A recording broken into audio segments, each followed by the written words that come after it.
भाग दो। राधे राधे दोस्तों, अगर आपको ये कहानी अच्छी लगे तो प्लीज वीडियो को लाइक कर दीजिएगा, चैनल को भी फ्राई कर दीजिएगा। कुछ दिनों बाद राघव ने अपने घर पर मीटिंग रखी और उसमें पार्टी का इंतजाम भी रखा था।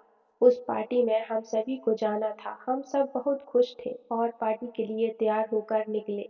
उस दिन मेरी मम्मी ने भी एक सुंदर सी काले रंग की साड़ी पहनी हुई थी।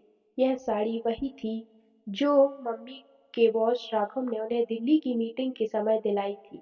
उधर पार्टी में काफी रौनक थी। रंग बिरंगी लाइट जल रही थी, जिससे वहां का माहौल काफी अच्छा लग रहा था। वहां पर राघव ने हम सभी को अपने पास बुलाया और सोफे पर बैठने को कहा। मैं पिताजी के साथ बैठ गया। उसके बाद राघव ने मेरी मम्मी से बंगले में अंदर चलने को कहा। मम्मी राघव के साथ जाने लगी।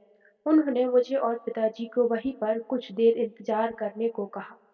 हम दोनों पार्टी एंजॉय करने लगे। उधर तरह तरह के व्यंजन थे जिसका स्वाद हम दोनों बाप बेटे मजे ले ले रहे थे। वहाँ कुछ बेटर शराब के जाम भी सर्व कर रहे थे। मेरे पापा ने भी फ्री की महंगी शराब देखी तो वे खुद को रोक ही ना सके और मेरे पास से उठकर चले गए। बाद में जब वे आए तो फुल टल्ली थे। उस दिन मैंने भी एक पैक पी कर देखा था।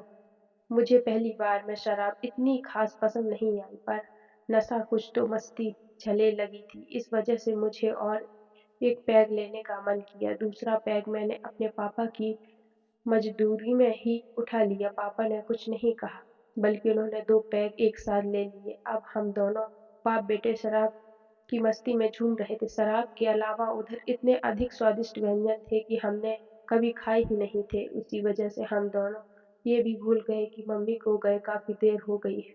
उस वक्त रात के करीब 10 बज गए थे।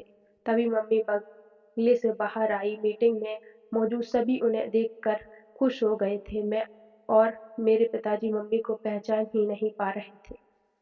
मेरी मम्मी जब बंगले से बाहर आई तब वे बहुत ही ज्यादा सुंदर लग रही थी। अंदर बंगले में शायद उनका मेकअप भी किया गया था। एक बार को तो मैं और पापा मम्मी को पहचान ही नहीं पाए थे। फिर मैं और मेरे पिताजी भी मम्मी के पास आ गए। तब मम्मी को भी थोड़ी सी शर्म लग रही थी, क्योंकि उसने पहले उन्होंने कभी ऐसी ड्रेस नहीं पहनी थी। तब मम्मी भी हमारे साथ खाने के लिए जाने को हुई, पर राघव ने उन्हें रोक दिया। वह मम्मी से थोड़ी देर में खाना खाने को कह रहा था। मम्मी ने हम लोगों से खाना खाने के लिए कह दिया। हम दोनों खाना खाने चले गए। कुछ देर बाद राघव ने दोस्तों ने राघव से पार्टी में डांस करने के लिए कहा। उधर डांस शुरू हो गया।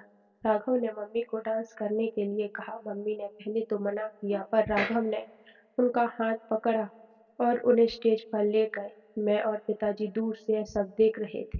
उसने ताज़ा होकर राघव ने मेरी मम्मी को 2 पैग और पिला दिए और वे नशे में टल्ली हो गई। फिर नाच गाना व पार्टी का आयोजन खत्म हो गया और सभी लोग अपने अपने घर जाने लगे। राघव ने मम्मी को कुछ काम की याद दिलाकर उन्हें वहीं पर रुकने के लिए कह दिया। मम्मी ने मुझे और पिताजी को घर पर जाने के लिए कह दिया।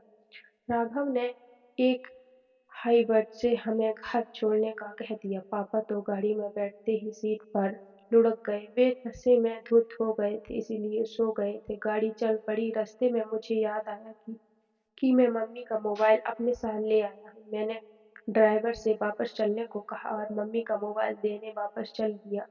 जब मैं राघव के घर आया तो अभी मेहमान जा चुके थे। बाहर का गेट उस वक्त भी खुला हुआ था, इसीलिए मैं अंदर चला गया।